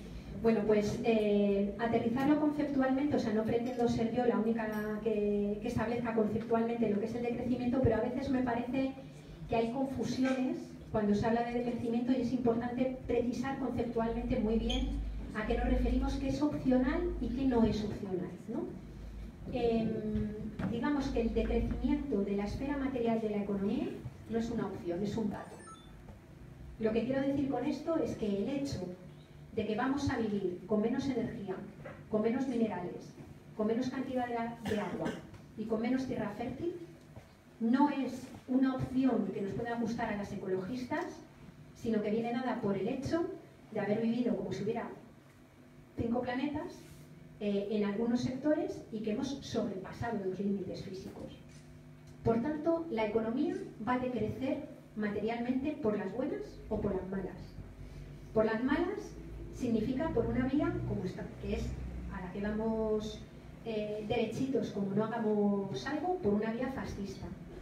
Por las buenas es acometer procesos de transición que no tienen, como muchas veces se dice, por qué ser todos a la vez, ni todos en el mismo momento, ni son dependientes de que haya una especie de colaboración mundial para empezar a hacerlo. Se pueden ir construyendo, y seguro que a todas nos vienen a la cabeza un montón de proyectos y un montón de colectivos que sabemos que están poniendo en marcha cosas que funcionan con una lógica distinta, incluso en el propio corazón de la bestia, ¿no? Es decir, que ese proceso de decrecimiento por las buenas es a lo que se refieren algunas personas cuando hablan de la propuesta de decrecimiento, ¿no? Pero me parece importante precisarla porque cuando se debate con ella y se dice no me creo la tesis del crecimiento, y dices, bueno, pues la propuesta que hacen los decrecentistas no te la creas y la discutimos, pero que vas a vivir con menos energía y con menos materiales, vamos, tenlo por seguro, ¿no? Lo digo porque muchas veces se contraponen a esa mirada, digamos, a ese decrecimiento justo, se contraponen propuestas que son falsas soluciones, propuestas neokeynesianas, decimos, ¿no? Por ejemplo, os pongo algunas, ¿no? El coche eléctrico. Naturalmente que tenemos que electrificar el transporte, naturalmente, que necesitamos autobuses y transporte eléctrico, pero lo que es implanteable es ir a un modelo de coche privado con coche eléctrico. Es decir, si todo el coche motorizado, el motor de combustión que hay ahora, lo transformáramos en coche eléctrico, solo el que hay ahora, necesitaríamos el doble de las reservas de litio existentes y el 95% de las de platino. Y no tenemos el doble, tenemos las que hay. Y además pretenden ser utilizadas para otras cosas. Luego, apostando por una cosa que al principio nos parece buena, que nos parece que está dentro del crecimiento verde, apostamos por propuestas que de corte, de facto, se transforman en ecofascistas, porque son ecológicas, pero son viables solo para unos pocos y dejan a otros fuera, ¿no? Por tanto, cuando estamos hablando de decrecimiento, lo primero es saber que vamos a decrecer sí o sí, materialmente. Y lo segundo, entonces vamos a las propuestas a las que tú te refieres, que son las que se están haciendo desde algunos sectores del pensamiento crítico, también dentro de la propia economía, que dicen, tratan de responder a la pregunta de cómo podemos construir vidas que merezcan la pena vivirse en un entorno en el que sí o sí vamos a utilizar menos energía, menos materiales y que en el que el cambio climático va a dejar un menor espacio, por así decir, habitable, ¿no? Y en ese campo es en el que se desarrollan muchísimas propuestas, algunas de ellas que tienen que ver con cómo reconfigurar el metabolismo económico, es decir, cómo reconstruir las economías, que es qué necesidades hay que satisfacer, qué es entonces lo que hace falta producir y por tanto cuáles son los trabajos socialmente necesarios. Eso nos pone en otro marco completamente distinto económico, cuáles son, digamos, los campos que tenemos que desarrollar, cómo producir alimentos cercanos y de calidad, cómo construir en torno a mercados cerca y circuitos cortos de comercialización, cómo articularnos en lo local, es decir, todas esas herramientas que maneja el decrecimiento. Y luego las tesis decrecentistas abogan también mucho por el cambio, digamos, moral o cultural que necesitamos, donde el principio de suficiencia es clave. ¿Qué es el principio de suficiencia? Pues el aprender a vivir bien con menos, ¿no? Y cuando digo aprender a vivir bien con menos, no cometo el cinismo de plantear que la gente que vive en las periferias de un barrio urbano que las está pasando canutas y no puede pagar la luz, tengan que aprender a vivir bien con menos. Me refiero a aprender a vivir bien con menos muchas personas que podemos mantener vidas muy decentes utilizando, y cuando digo menos, me refiero a menos energía, menos materiales, menos productos facturados, pero sin embargo tener disponibilidad para tener más tiempo, más relaciones, es decir, construir la vida de otro modo, del modo que impacte de una forma completamente distinta sobre los recursos naturales que existen, ¿no? En ese sentido, yo creo que todo lo que pone encima de la mesa las tesis del decrecimiento son muy claves, aunque en general las tesis del decrecimiento que han sido puestas encima de la mesa, sobre todo por hombres, el tema del cuidado se les olvida completamente. Es decir, los hombres decrecentistas, cuando dicen necesitamos mucho tiempo para la vida, mucho tiempo para tal, se les olvida decir y también algo de tiempo para cuidar, ¿no? Porque el problema que tiene todo el cambio de mirada a lo ecológico y al aterrizaje a las condiciones naturales, es que a las condiciones materiales de existencia, es que si no lo hacemos con una perspectiva feminista, se corre el riesgo de que una buena parte de ese decrecimiento caiga sobre todo sobre el cuerpo de las mujeres, ¿no? Y entonces, como a eso no estamos dispuestas, pues básicamente el tema de asumir y de corresponsabilizarse en el tema del cuidado tiene que ser también metido dentro de esas tesis decrecentistas.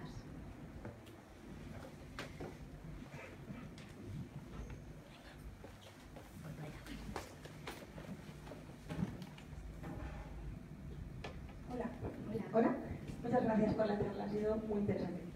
Bueno, por retomar un poco la cuestión de la corresponsabilidad en la crisis de los cuidados, la corresponsabilidad entendida como conjunto social de hombres, las mujeres, las instituciones y las empresas. Mi pregunta es, ¿sería útil o quizás desmesurado introducir como posible solución el concepto de paridad en los trabajos partiendo de unos méritos o capacidades profesionales?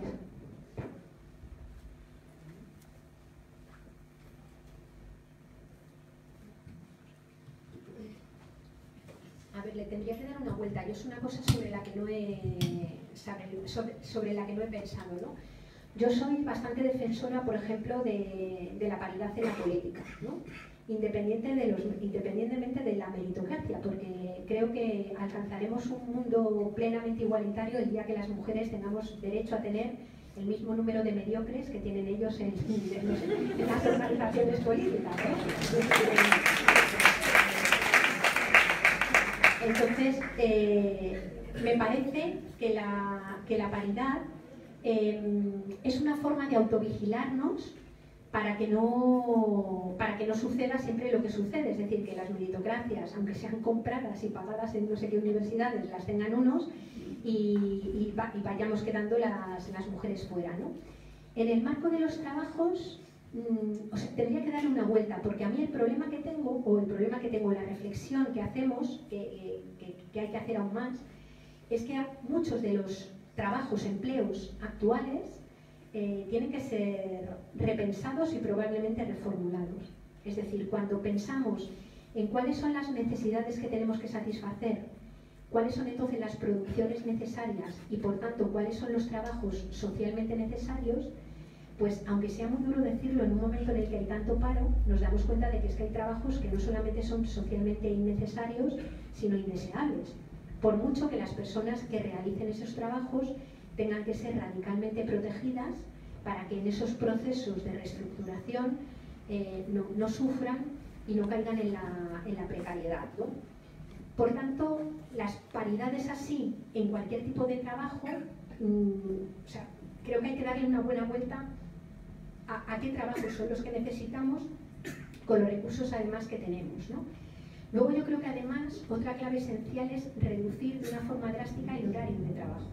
Es decir, el reparto del empleo, igual que el reparto que comporta tener cuerpo, las obligaciones de ser especie o el trabajo de tener cuerpo, tienen que ser repartidos. Dicho esto, me parece una idea sugerente.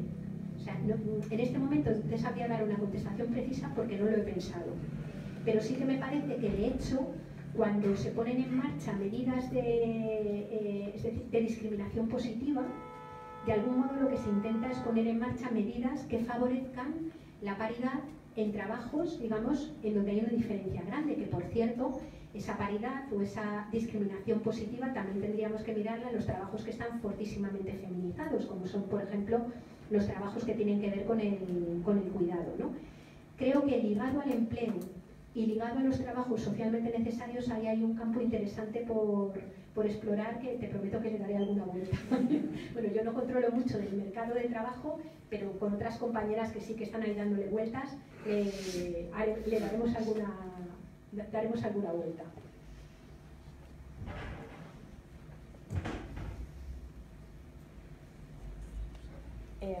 No sé si se ha pensado o si se ha... Ay, perdón. Gracias. No sé si se ha pensado o se ha comentado, pero a mí me surge de forma reiterada todavía la pregunta de, vale, está claro que las mujeres hemos salido al ámbito público, pero ¿cómo hacemos que el hombre se meta en el ámbito privado? No he encontrado una respuesta, no sé si una perfilada, pero me parece que forma parte de una base hacia el camino hacia donde nos queremos dirigir. Gracias, por cierto. Bueno, es clave, es clave. Lo que pasa que no hay, o al menos yo no conozco ninguna fórmula que digas, así se consigue. Yo creo que el feminismo es un camino claro. Es decir, cuando el 8 de marzo del año pasado vimos la explosión de gente que había en la calle, y dentro de la explosión de gente que había en la calle, el número de mujeres jovencísimas. O sea, yo en las asambleas en las que he estado he flipado no solamente con el número de mujeres, sino con la fuerza, con la formación, con la capacidad, o sea, pero de mujeres de 13, 14, 15 años que de repente despiertan a la política. A mí me cuesta pensar que esas mujeres no vayan a ir construyendo formas radicalmente distintas de vivir la maternidad, de vivir el tema de los cuidados y demás, como ha ido haciendo el movimiento feminista, ¿no? Es decir, yo creo que en los espacios donde hay mujeres feministas, aunque no sean espacios, digamos, donde el cuidado y la corresponsabilidad se repartan súper equitativamente, nos encontramos que hay diferencias notables, ¿no? Por tanto, a mí el feminismo me parece un tema clave para ir también educando a los hombres, porque digo educando a los hombres, y no lo digo en el sentido más naif de la palabra educar, sino que igual que hablamos de norte contra sur y de pérdida de privilegios de las poblaciones del norte o de las poblaciones blancas con respecto a las racializadas, el machismo es un privilegio, es la escenificación de un privilegio, y para poder construir organizaciones igualitarias, los hombres tienen que renunciar a los privilegios que tienen. Hay que hacerles renunciar a los privilegios que tienen. Y son privilegios muchas veces difíciles de nombrar. Difíciles de nombrar porque en otras luchas, digamos que te puedes desvincular emocionalmente de la lucha que estás teniendo. Pero aquí es que está atravesada directamente en los cuerpos y en los afectos. Es que muchas veces son nuestros compañeros a los que queremos, con los que tenemos que trabajar y a los que hay que decirles, mira, hasta aquí, ¿no? Y entonces eso genera una tremenda tensión, y está también detrás de la emergencia con la que las violencias machistas se expresan de una forma tremenda, ¿no? Es decir, muchos hombres tienen miedo en este momento ante el feminismo, y muchos hombres se encuentran en una situación de no entender qué está pasando con las mujeres, no entender cómo se tienen que relacionar con ellas, ¿no?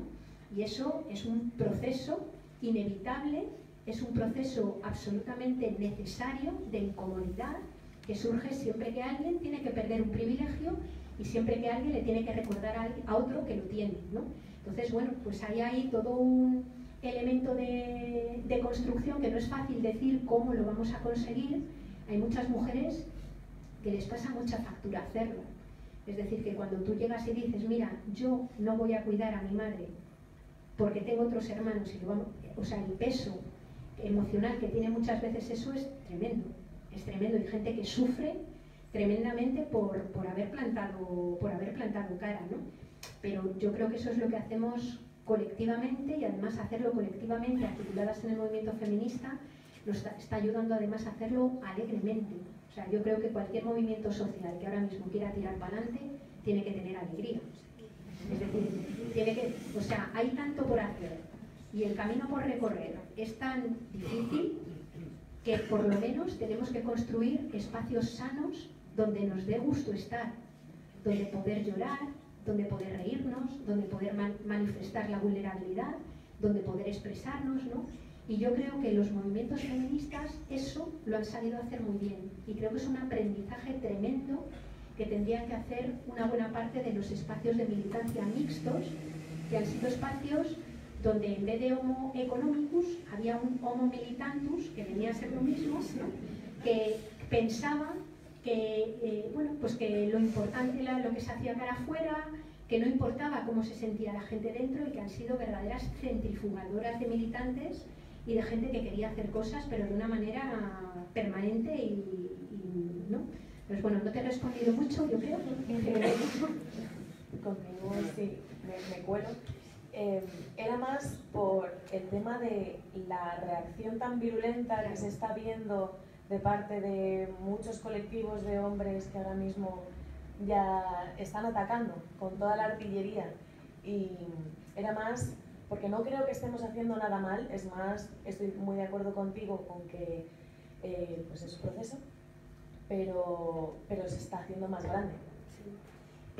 Pero mira, se hace más grande precisamente porque estamos adquiriendo más cosas. O sea, nunca ha habido sector privilegiado que se haya dejado quitar los privilegios de buen rollo. Nunca. Entonces hay un movimiento feminista muy potente que genera una respuesta también violenta. Y ahí la única posibilidad, o la posibilidad yo más clara que veo, es la autodefensa. Ojo, cuando estoy hablando de autodefensa, entendedme. La autodefensa es que hagamos piña entre nosotras, que nos podamos organizar, que nos protejamos unas a otras, también que nos protejamos unas a otras con muchos hombres que están haciendo el camino con nosotras. Es decir, que tenemos muchos compañeros que están haciendo el camino con nosotras y que creo que merece la pena, que son nuestros compañeros también de viaje. Si quería responder a esto por una experiencia vital, ¿no? Somos 10 hermanos, 5 chicos y 5 chicas. Hola, bueno, gracias. Contaba, somos 5 hermanos, 5 chicos y 5 chicas, de una familia tradicional muy machista, ¿no? De tú no sacas la basura, que eres un hombre, que la saque tu hermano, aunque te pille de camino que vas a la calle, ¿no? Entonces, se da una paradoja. Mis hermanos mayores, ¿no? Que algunos ya tienen 67 años, están cuidando como nunca seré capaz de cuidar yo a mi madre y a mi padre, ¿no? Bueno, ha muerto, pero de darles masaje en los pies, o sea, cosas que a mí no me salen. Y yo me pregunto, ¿cómo teniendo estos hermanos tan machistas, les ha salido esto de cuidarles tanto, ¿no? Y creo que es que no les ha quedado otra. Creo que las 5 hermanas nos hemos quitado mucha culpabilidad y es que no les ha quedado otra. Yo voy el lunes, me puedo ir el martes, tampoco puedo ir el miércoles, te he dicho que voy el lunes. Entonces a mis hermanos no les ha quedado otra que ir otros días a cuidar a mis padres, ¿no? Y los sentimientos de fustigarnos, ¿no? De las hermanas, oh, es que yo no voy a poder ir y tal, es que tú no tienes que ir, es que tú te tienes que cuidar. Entonces, no sé, que ellos hagan lo que les corresponda, pero lo que yo sí siento que me corresponde a mí es cuidar a mis hermanas. Y ahí estamos también, ¿no? Y eso está permitiendo que mis hermanos saquen esa parte de cuidado que no han tenido con sus hijos. Y creo que eso podemos hacer. Perdona, de verdad que a mí me encantaría seguir aquí debatiendo. Ha sido un final estupendo. Maravilloso, pero es que tenemos que terminar porque nos cierran aquí, nos han cedido este espacio y... Gracias.